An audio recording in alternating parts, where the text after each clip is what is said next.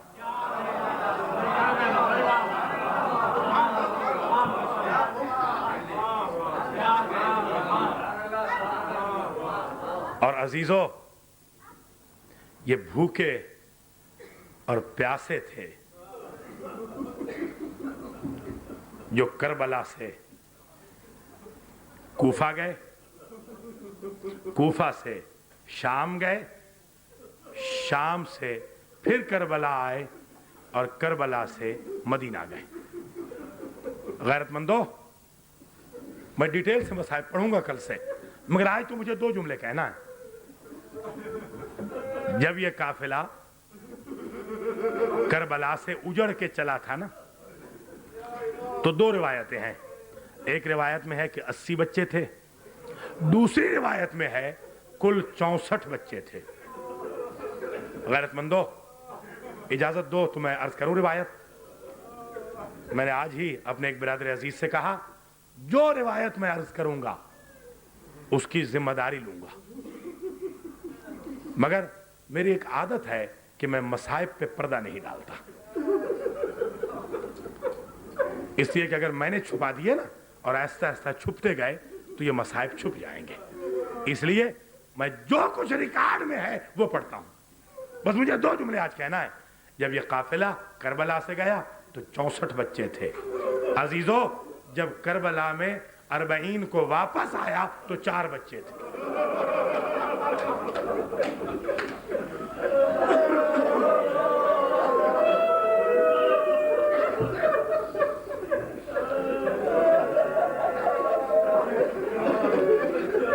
جزاکم اللہ۔ میرے بزرگوں، یہ لٹا ہوا قافلہ، لوگ پوچھتے ہیں کل مجھ سے دبئی میں کسی نے پوچھا کہ مولانا بعض چیزیں ہمیں معلوم نہیں ہیں، یہ بتاؤ کہ علی و بطول کی بیٹیاں کتنی دیر تک شام کے بازار میں پیدل چلائی گئیں؟ تو سادات مجلس مجھے معاف رکھو تو میں عرض کر دوں، میرے پاس کتاب یہاں موجود ہے، بھائی بلگرامی صاحب کے گھر کتاب موجود ہے، دیکھنا چاہو دیکھ لینا۔ راوی یہ لکھتا ہے 9 میل علی و بطول کی بیٹیوں کو پیدل چلایا گیا۔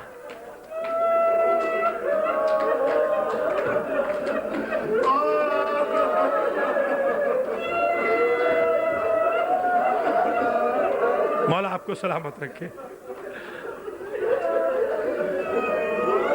مجھ سے یہ بھی پوچھتے ہیں لوگ کہ مولانا کتنے گھنٹے سیدانیہ یزید کے دربار میں کھڑی رہی؟ میں کہتا ہوں میرے دوستو یہ نہ پوچھا کرو، اس لیے کہ کھڑے ہونا اہم نہیں ہے، شرابی کا دربار، علی و بطول کی بیٹیاں، داخلہ بڑا اہم ہے کہ کتنے غریب ہو گئے تھے سادات مدینہ۔ داخل ہونا ہی بڑا اہم ہے۔ اور عزیزو، علامہ قزوینی نے اپنی کتاب میں ایک جملہ لکھا ہے، مازندرانی نے بھی لکھا ہے، عجیب جملہ ہے، میں نے اپنی گنہگار آنکھوں سے اس جملے کو پڑھا۔ وہ جملہ یہ ہے کہ لوگ پوچھتے ہیں نا کہ جب علی و بطول کی بیٹیاں بازار و دربار میں گئیں تو تماشبین کتنے تھے؟ پوچھتے ہیں نا لوگ، تو برداشت کر سکو تو میں تعداد عرض کر دوں، ذمہ داری سے روایت پڑھ رہا ہوں، کتاب موجود ہے، دیکھنا چاہو تو دیکھ لینا۔ 2 راویوں نے لکھا کہ جب علی و بطول کی بیٹیاں شام میں آئیں 5 لاکھ بدماشوں کا مجمع تھا۔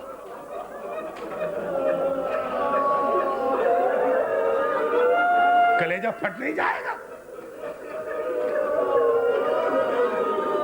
5 لاکھ کجا علی و بطول کی بیٹیاں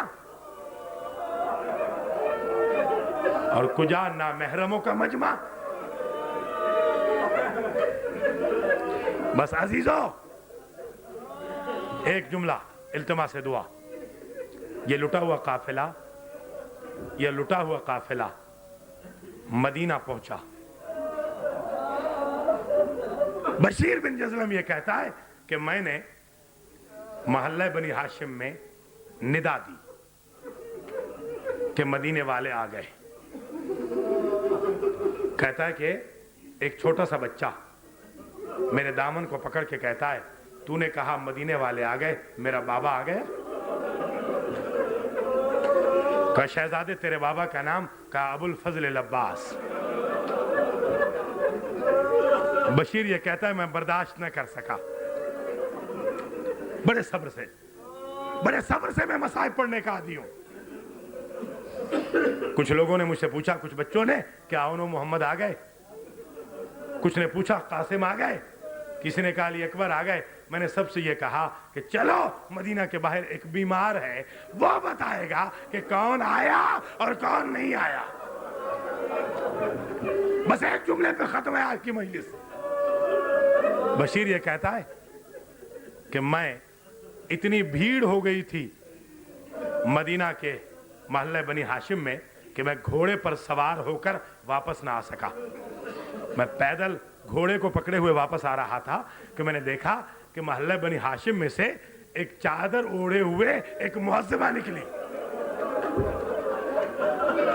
اور اس معظمہ نے کہا بندہ خدا تو نے ندا دی ہے کہ سادات آ گئے؟ کہاں میں نے ندا دی ہے؟ کہاں ہے؟ کبھی بھی میرے پیچھے پیچھے آؤ، میں بتاتا ہوں کہاں ہے۔ راوی نے لکھا یہ معظمہ چلی، یہ بزرگ بی بی چلی، سمجھ گئے ہو نا، بشیر کے پیچھے پیچھے۔ بشیر نے کہا یہ جو خیمے ہیں ان خیموں میں سادات موجود ہیں۔ خیموں کے دروازے پہ ایک ضعیف کو دیکھا،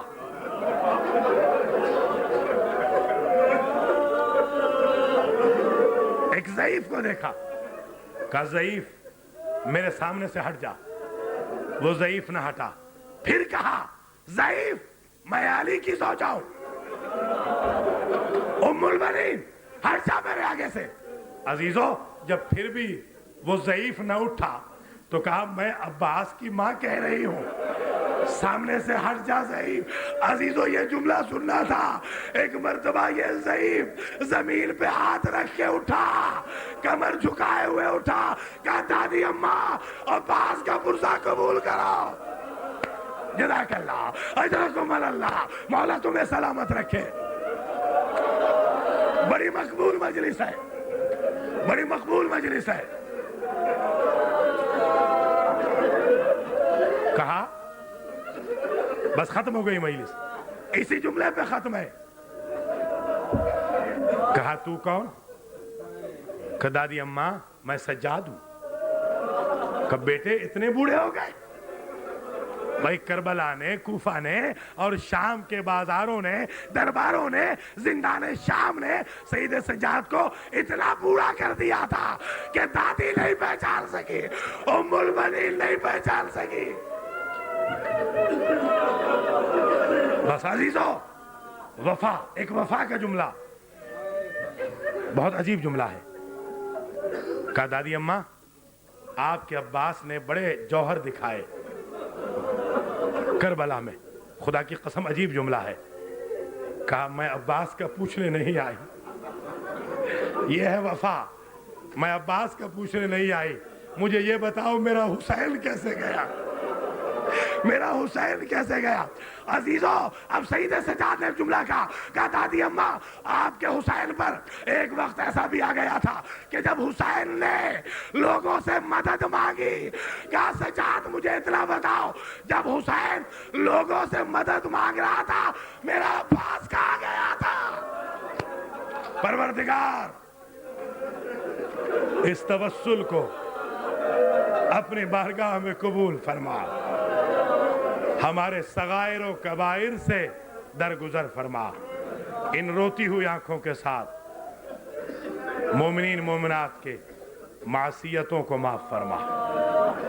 صغائر و کبائر سے درگزر کر ہمارے مرحومین کی مغفرت فرما, بانیان مجالس کے مرحومین کی مغفرت فرما.